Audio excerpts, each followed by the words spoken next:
As police continue looking for a killer tonight inside this Brooklyn building, friends and loved ones continue stopping by at the scene looking for answers. Find out what really happened. That could be the biggest hope, to bring the dude that chopped up my wife to justice. For the sake of her children and their peace, Anthony Echeverria is desperate to find the killer who dismembered his wife, Michelle Montgomery. Come forward. Come to the house. Let me know something. I need to know something. The 39-year-old's decapitated body was discovered in a bag inside the Compactor room at the Borinquen houses in Williamsburg, 9:30 Sunday morning. Oh my God. Who could do something like that to another person? She left for a night out. She was dancing, smiling, posting videos. And then she went silent. No calls, no texts, no trace. By morning, maintenance workers made a disturbing discovery. A disturbing story to tell you about. The woman whose body was discovered in a black bag in Brooklyn has now been identified as Michelle Montgomery, a mother of 4 kids, the youngest just 10 months old. New York police said yesterday morning a city worker found the body in the compactor room of a NYCHA building. This is in Williamsburg. The employee tried to lift the bag, but he says it was too heavy. She opened the bag and found the body inside. And the building they found her in, she had absolutely no reason to be there. This is Crime on Buzz. Before we get started, leave a like, share your thoughts in the comments, and subscribe so you won't miss out on cases like this. Michelle Montgomery was 39 years old, a mother of 4, and the kind of woman who made her presence known in every room she walked into. She lived in Brooklyn, New York, with her life partner, Anthony Echeverria, and their children. Michelle worked overnight shifts at Amazon. On the side, she ran a small business called KSA Creations, a custom gift basket for every occasion: weddings, holidays, birthdays, and baby showers. She had even been putting together Valentine's Day orders. She was active on social media, posting regularly under the name Petty Shelley. Her videos showed a woman who was full of life, unbothered, and completely unfiltered.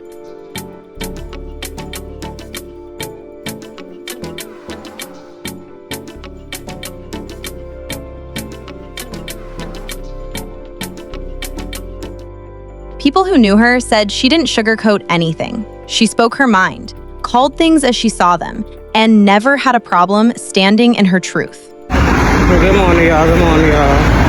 Just want to say a quick thing. Just because a person not speaking to a person doesn't mean that you have to stop talking to that person. You can still talk to that person.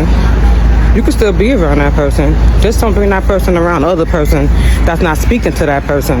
Then that's being weird. Then you're being weird with the situation that don't got nothing to do with you. Why bring a person around somebody that's not speaking to a person because you want them around you? So bring them around you in your space around your own time. You feel me? Don't be weird, for real. That'd be weird, for real. On December 8th, 2025, she posted, "You all love running your mouth about other people's lives like yours is spotless.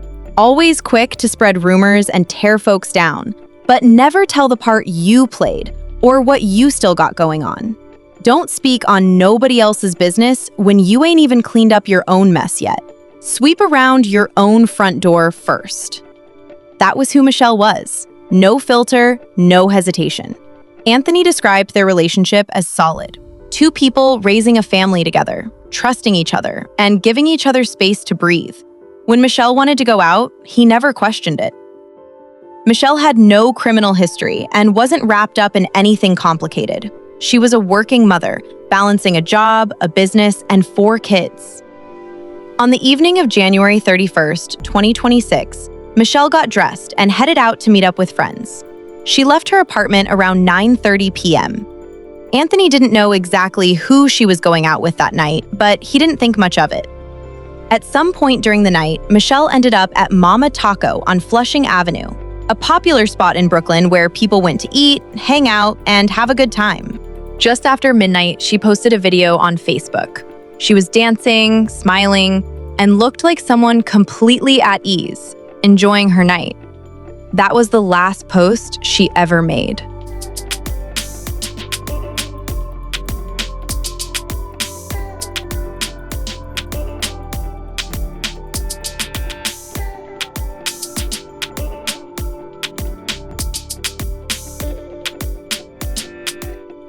On the morning of February 1st, 2026, around 9:30 a.m., maintenance workers arrived at Borinquen Plaza, NYCHA public housing building located at 330 Bushwick Avenue in East Williamsburg, Brooklyn. They were there to carry out routine work on the trash compactor room in the basement. The compactor room was secured. Only maintenance staff had access to it. When the workers entered, they were immediately hit with a strong odor. Then they spotted a heavy black plastic bag. Inside that bag, they found Michelle.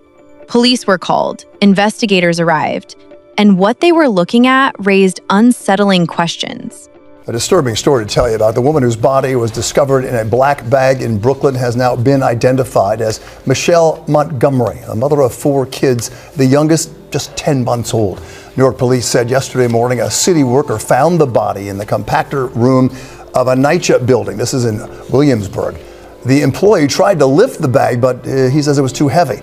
She opened the bag and found the body inside. Montgomery's family tells us her children range from 19 years old to, as we said, 10 months old. Investigators trying now to determine how Montgomery died and how she got into that bag. So far, no arrests have been made.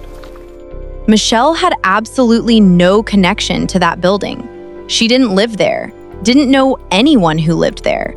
And by all accounts, she had never set foot in Borinquen Plaza before that night. Yet somehow, she ended up in a locked, restricted basement room that the average person had no way of accessing. The building was about 5 blocks from Mama Taco, roughly a 10-minute walk. But what would have brought her there? When Anthony was told what had been found, he couldn't process it. He kept waiting for her to walk through the door. Tonight, we are hearing from the family of the 39-year-old woman whose remains were found inside of a NYCHA building in Williamsburg. News 12's Tim Harfman spoke with her husband and has the latest on where the investigation stands. It's crazy. I don't even think it's real. I think she's going to come through that door. Anthony Echeverria is still processing that his wife, Michelle Montgomery, is dead. A memorial sits outside the Williamsburg NYCHA complex, where police sources say the 39-year-old's body was found in a garbage bag in the compactor room. A crew cleaning that room today, with investigators back on scene. I can't understand why she was there. Anthony tells us his wife left their Borum Hill apartment Saturday night to hang out with friends. I trust her judgment 110. I don't even look past her, go investigate who's up in and why. I trust her judgment. I trust how she moves. And last he heard from her was around 9:30 p.m., about 12 hours before her body was found. Everything was normal. But she went about her Saturday normal, watched a couple of movies, talked on the phone. Kids gave her a hug. Baby, be safe. I love you. That was it.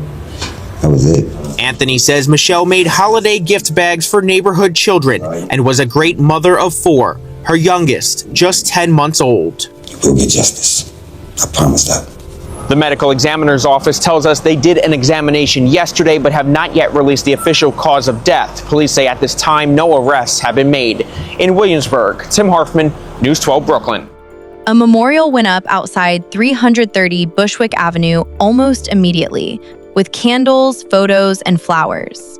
Investigators launched a full homicide investigation. Detectives pulled surveillance footage from across the neighborhood, reviewed phone records, combed through her social media activity, and retraced every step of her night, from the moment she left home to the moment the discovery was made. They needed to know who she was with, where she went after Mama Taco, and most importantly, how she ended up inside a building she had no reason to enter. Then, as the investigation deepened, a clearer picture began to emerge, and it wasn't the one anyone expected. Investigators believe that sometime after 3 a.m. on February 1st, Michelle entered the building. They found no signs of struggle, no other individuals involved, and authorities began shifting their focus away from foul play. Here's what they believe happened. The trash system in the building works like this. Residents on each floor dispose of their waste through chutes built into the hallway walls. Those chutes funnel everything down into a basement compactor, which activates periodically to compress and bag the accumulated waste. Investigators believe Michelle may have accidentally dropped her purse into one of those chutes. In an attempt to retrieve it, she reportedly fell in headfirst and became trapped. Unable to free herself and with no way to call for help, she was stuck. Residents in the building later reported that they had heard terrified screaming coming from somewhere in the building during those early morning hours. But no one connected the sounds to an emergency in time. The compactor activated while she was still inside. The injuries she suffered were consistent with mechanical force: broken ribs, deep lacerations across her head, torso, pelvis, and thighs, and multiple puncture wounds.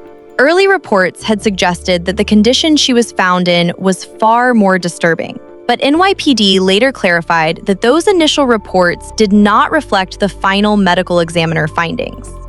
Michelle was identified through fingerprints on February 2, 2026, and her family was notified. On February 13, 2026, NYPD Chief of Detectives Joseph Kenney held a press conference and announced that Michelle's passing was determined to be accidental, not a homicide. The medical examination conducted by the New York City Medical Examiner's Office found no defensive wounds, no evidence of assault, and no criminal involvement. No arrests were made and no charges were filed. The case was officially classified as an accidental passing. But even with answers, the grief didn't shrink. Michelle's family remembered her as a mother who went all out for her children, for birthdays, holidays, and every occasion. She made sure they had what they needed. On February 6, 2026, someone close to her posted a tribute, writing, "Words can't explain how hurt I feel. I could flood your page with all of the good times you and me had. I could post 1,000 pictures of us together on 1,000,000 occasions. I could go on for days and days about all of our memories together. But right now, I can't do anything but cry. We were always together. When you saw me, you saw you. At parties or any event. You don't know how bad I wish I was there with you on Friday night to fight with you or for you. Anything. My eyes are filling up with tears right now. I love you and I will miss you forever. Your smile always fills the room and your attitude was larger than life. Sleep in peace, my beautiful queen, and don't worry about nothing. I will make sure your kids are good. My nephews and nieces are always gonna be good." Looking back at her own words, Michelle had written something on December 3, 2025. She wrote, "If I pass away tomorrow, my Facebook wall would be filled with posts about broken friendships. My family would cry about the things they should have made right and the relationships they should have fixed. There would be a lot of I wish and I'm sorries. The day I pass, my social media will be taken over by posts from people who haven't talked to me in years. Please don't use my death for some sympathy. If you love me now." She wrote that about 2 months before that night. She had no idea how close those words were to becoming reality. And on January 27th, 2026, she posted, "Time don't wait for no one, so spend time with the people that you love before it's too late." Her case has since sparked serious conversations about aging infrastructure in NYCHA buildings, the state of garbage chutes, compactor systems, and what safety protocols exist to prevent something like this from ever happening again. Because Michelle's passing could have been prevented. These cases spark conversation for a reason. Be the person to offer help if someone needs it. Trust your instincts and don't ignore warning signs. Subscribe if you haven't already, and I'll catch you in the next one on Crime on Buzz. Thanks for watching.